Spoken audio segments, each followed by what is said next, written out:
ഹരേ കൃഷ്ണ. നമ്മുടെ നാട്ടിൽ ധാരാളം പേർ തനിച്ച് താമസിക്കുന്നവരുണ്ടല്ലേ. ഇന്നത്തെ കാലത്ത് പ്രത്യേകിച്ച് മക്കളൊക്കെ വിദേശത്തായിരിക്കും, ജോലി സംബന്ധമായി പുറത്തായിരിക്കും. അങ്ങനെ താമസിക്കുന്ന ധാരാളം അച്ഛനമ്മമാർ നമ്മുടെ നാട്ടിലുണ്ട്. ചില വീടുകളിലൊക്കെ ഒന്നുകിൽ അച്ഛൻ മാത്രമായിരിക്കും, അല്ലെങ്കിൽ അമ്മ മാത്രമായിരിക്കും ഇങ്ങനെയൊക്കെ ഉണ്ടാവുക. ഇങ്ങനെയുള്ളവർ കൃഷ്ണഭക്തരാണെങ്കിൽ അവർക്ക് തീർച്ചയായിട്ടും ഒരു സഹായം ഭഗവാന്റെ എപ്പോഴും ഉണ്ടായിരിക്കും.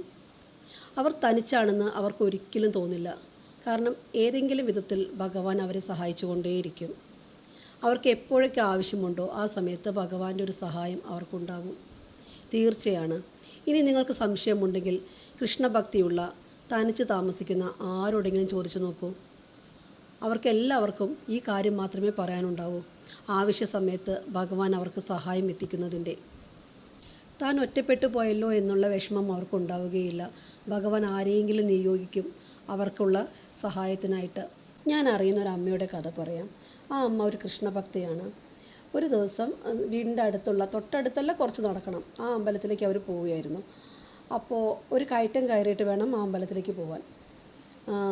അങ്ങനെ ആ കയറ്റം കയറി കഴിഞ്ഞപ്പോഴേക്കും എന്തോ ഭയങ്കര ക്ഷീണം തോന്നി. പിന്നെ അപ്പോൾ വിചാരിച്ചു ഒരു ഓട്ടോ ഉണ്ടെങ്കിൽ പോവായിരുന്നു. പക്ഷേ കയ്യിൽ പൈസ വെച്ചതുമില്ല. അമ്പലത്തിൽ കാണിക്കയിടാനുള്ള പൈസ മാത്രമേ കയ്യിലുള്ളൂ. അപ്പോൾ ഇനിയിപ്പോൾ എന്ത് ചെയ്യും?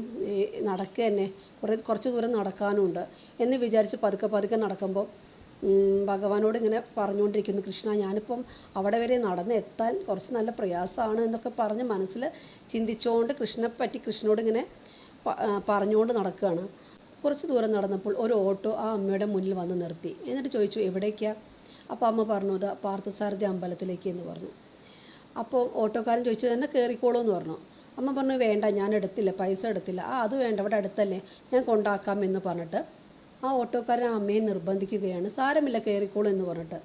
പക്ഷേ പൈസ ഒന്നും കൊടുക്കാനില്ലാത്തതിൻ്റെ വിഷമം അമ്മയുടെ മുഖത്തുണ്ട്. അപ്പോൾ ആ ഓട്ടോക്കാരൻ പറഞ്ഞു, അതിനെന്തിനാണ് വിഷമിക്കുന്നത്, എൻ്റെ അമ്മയെപ്പോലെ തന്നെയില്ല, അമ്മ കയറിക്കോളൂ എന്ന് പറഞ്ഞു.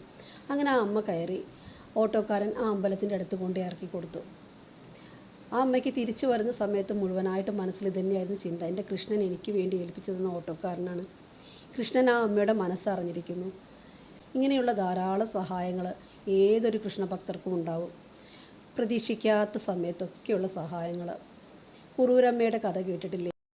മാതൃവാത്സല്യമായിരുന്നു കുറൂരമ്മയ്ക്ക് കൃഷ്ണനോടുണ്ടായിരുന്നത്.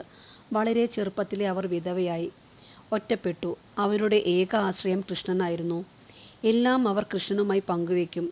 ഇതെല്ലാം കണ്ട് ബന്ധുക്കൾക്ക് അവരോട് ദേഷ്യമായിരുന്നു. ഭ്രാന്താണ് എന്നൊക്കെ പറഞ്ഞ് എല്ലാവരും കൂടെ അവരൊറ്റപ്പെടുത്തി. പക്ഷേ കുറൂരമ്മ കൃഷ്ണനോട് കൂടുതൽ അടുക്കുകയാണ് ചെയ്തത്. ഉർവശി ശാപം ഉപകാരം എന്നു പറഞ്ഞ പോലെ കുറൂരമ്മയ്ക്ക് കൂടുതൽ ഭഗവാനോട് അടുക്കാനുള്ള അവസരം ഉണ്ടായി. ഒരു പക്ഷേ മോക്ഷം കൊടുക്കാനായിരിക്കും അവരെയൊക്കെ അവിടെ നിന്ന് മാറ്റിയത് ഭഗവാൻ. കുറൂരമ്മയാണെങ്കിൽ എപ്പോഴും ഉണ്ണി ഉണ്ണി എന്ന് വിളിച്ച് നടക്കും. വളരെ വികൃതിയായിരുന്നല്ലോ കൃഷ്ണൻ കുറൂരമ്മയുടെ അടുത്ത്. ഒരു ദിവസം കുറച്ച് വികൃതി കൂടിയപ്പോൾ കുറൂരമ്മ കൃഷ്ണനെ കലത്തിലിട്ടടച്ചു വെച്ചു. സാക്ഷാൽ പരബ്രഹ്മത്തെയാണ് കലത്തിലടച്ചിട്ടതെന്ന് കുറൂരമ്മയ്ക്ക് അറിയില്ലല്ലോ. ഈ വികൃതി മുഴുവൻ കാണിക്കുന്നതും സഹായിക്കുന്നതുമെല്ലാം ഈ സാക്ഷാൽ വൈകുണ്ഠാധിപതിയാണെന്ന്. ആ കുറൂരമ്മയുടെ കർമ്മങ്ങളെല്ലാം അവസാനിക്കുന്നത് വരെ ഭഗവാൻ കുറൂരമ്മയുടെ കൂടെ തന്നെ ഉണ്ടായി, മോക്ഷം കൊടുത്തു.